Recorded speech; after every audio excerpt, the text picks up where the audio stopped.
Alors bonjour à toutes et à tous et merci aux organisateurs de m'avoir invité à ce grand rendez-vous.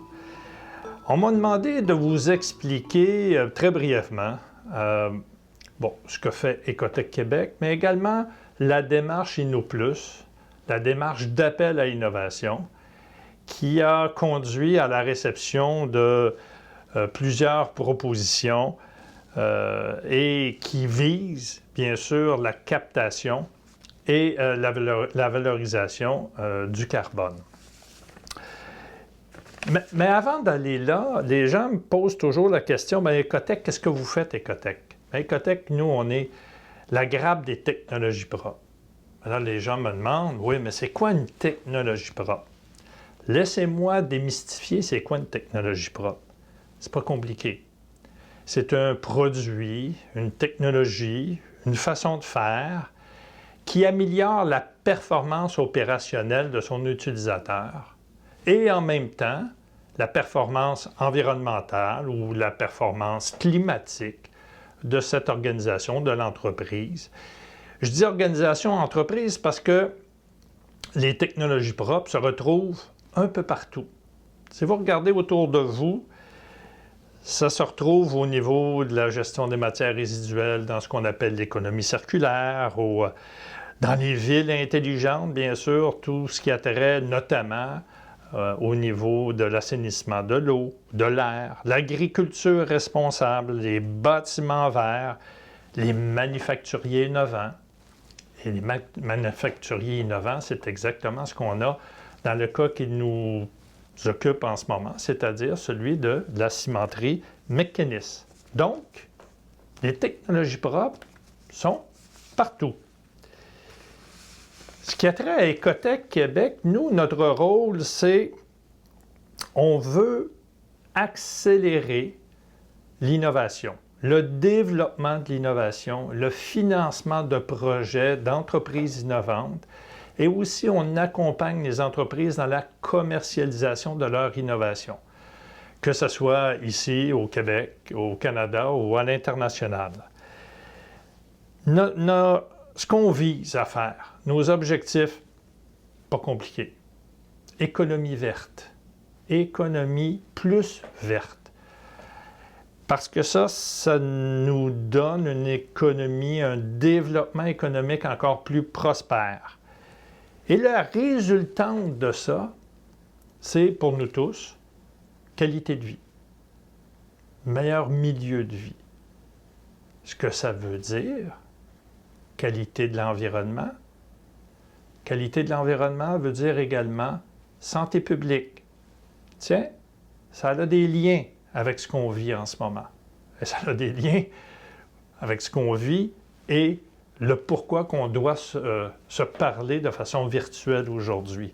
Alors, les technologies propres contribuent à cette économie verte, à la qualité de l'environnement, à une santé publique également. Alors, ici, plusieurs experts font des liens directs entre la qualité de l'environnement et de la santé publique.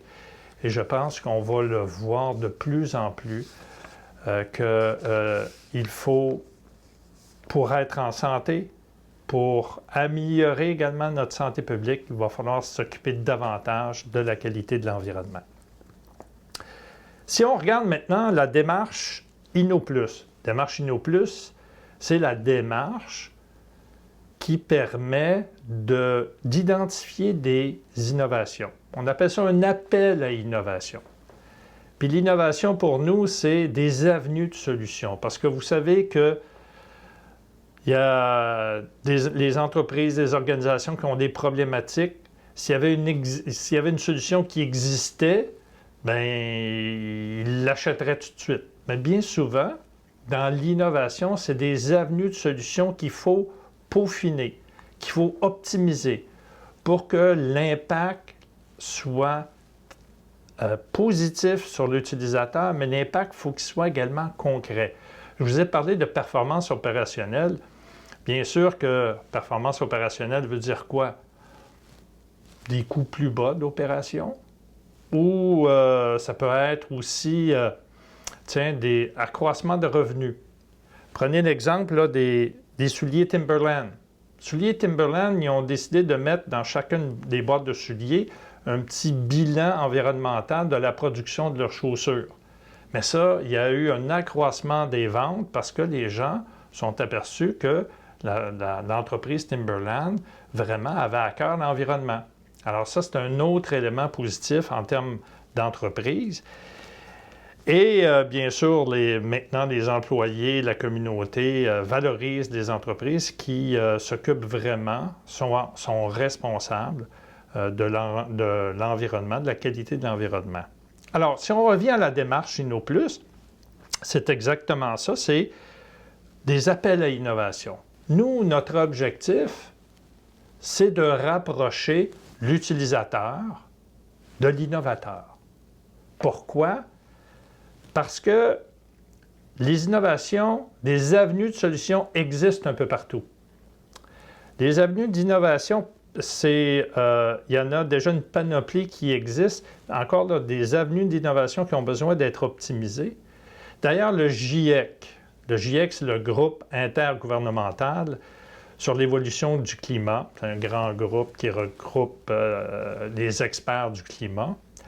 Ce GIEC-là avait sorti un rapport il y a 2 ans qui disait que les avenues de solutions, les développements d'innovation, existent déjà pour faire face à la situation climatique. L'enjeu principal, c'est de les adapter et de les utiliser. Alors, c'est exactement pour cela que chez Ecotech, on fait des appels à innovation. D'ailleurs, on se fait souvent... on se fait appeler le Tinder de l'économie verte. Alors, c'est vrai, on rapproche des gens qui ont des besoins, des attentes d'innovation, de la communauté innovante. Alors, c'est l'objectif des InnoPlus. C'est ce qu'on a fait avec Mecanis et le pôle des technologies propres de la Gaspésie. C'est pour le captage et la valorisation du carbone, un peu pour ça qu'on est ici aujourd'hui, et vous allez avoir l'occasion d'écouter quelques-unes des propositions, des avenues de solutions qui est offert pour valoriser le carbone. Bien sûr que pour l'InnoPlus, l'appel à innovation pour Mecanis, nous, on a fait appel au réseau d'innovation du Québec, mais pas seulement du Québec. Le reste du Canada a été également mis à contribution par l'entremise de Canada Cleantech, l'Alliance Canada Cleantech. Ecotech, on est un des cofondateurs de cette alliance-là, justement pour aller chercher différents types d'avenues de solutions. Et également, on a fait appel à l'international. On a voulu aller chercher des innovations un peu partout dans le monde et on a collaboré avec un International Clean Tech Network, qui est un réseau de grappes comme Ecotech Québec, mais situé dans une quinzaine de pays à travers le monde. Et ça nous a permis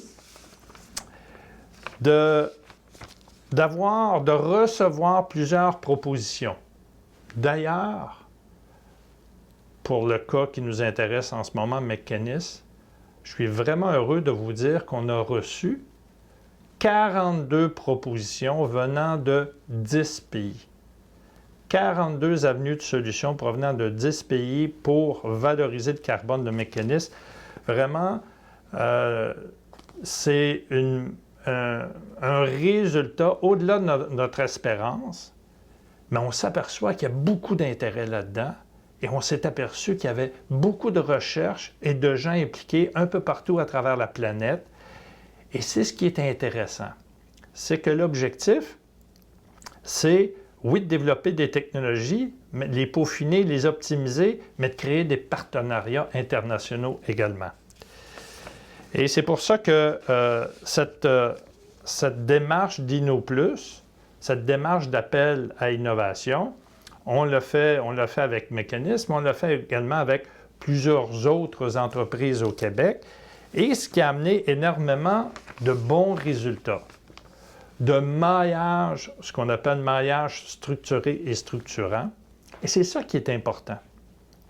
Si on veut une relance verte et prospère, il faut s'assurer qu'il y a de plus en plus de ces maillages-là qui vont permettre aux entreprises industrielles manufacturières d'avoir une meilleure performance opérationnelle et environnementale et que les entreprises innovantes du Québec puissent commercialiser, mettre à profit leur innovation. Et c'est ça qu'on a en tête également dans le cadre de la relance. Parce que dans le cadre de la relance, chez Ecotech Québec, on veut vraiment accélérer ce maillage-là. Et c'est pour ça qu'on crée un événement qui s'appelle les Grands Rendez-vous pour une relance verte et prospère, qui aura lieu à la mi-novembre. Et ça nous permet de mettre au défi tout l'écosystème d'innovation au Québec et on leur demande, avez-vous des avenues de solutions pour résoudre certains problèmes?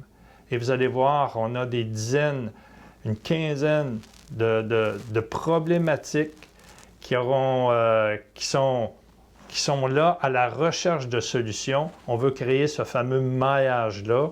Je vous reviens au Tinder. C'est notre rôle de Tinder, de rapprocher ces gens-là. Alors, mais si on veut vraiment contribuer concrètement à la relance du Québec, une relance verte et prospère, la situation actuelle de la pandémie nous amène à réfléchir différemment. Cette pandémie nous offre, c'est une vraie menace pas seulement pour notre santé humaine, mais la santé économique du Québec. Mais elle nous offre également plusieurs opportunités. Et moi, je lève mon chapeau aujourd'hui au pôle des technologies propres de la Gaspésie. Je lève mon chapeau à la cimenterie McKinnis. Parce qu'ils ont démontré, ils ont montré l'exemple. Ils ont montré l'exemple au reste du Québec. Parce qu'ils ont démontré qu'il est vital de sortir des sentiers battus, d'innover dans les approches, d'impliquer celles et ceux qui veulent y contribuer, de créer des partenariats avec les plus innovants, les meilleurs. Et oui, ils sont, et vous êtes, un exemple pour le Québec. Et cet exemple-là, il faut le répéter, il faut le démontrer, il faut l'accélérer pour qu'on crée une relance vraiment verte et prospère pour le Québec. D'ailleurs, je veux lever mon chapeau également au ministère de l'Économie et de l'Innovation qui ont contribué à cet InnoPlus pour le captage et la valorisation du carbone. Alors, ça nous en prend des exemples comme vous pour réussir une relance verte et prospère au Québec. Merci et bon rendez-vous carbone.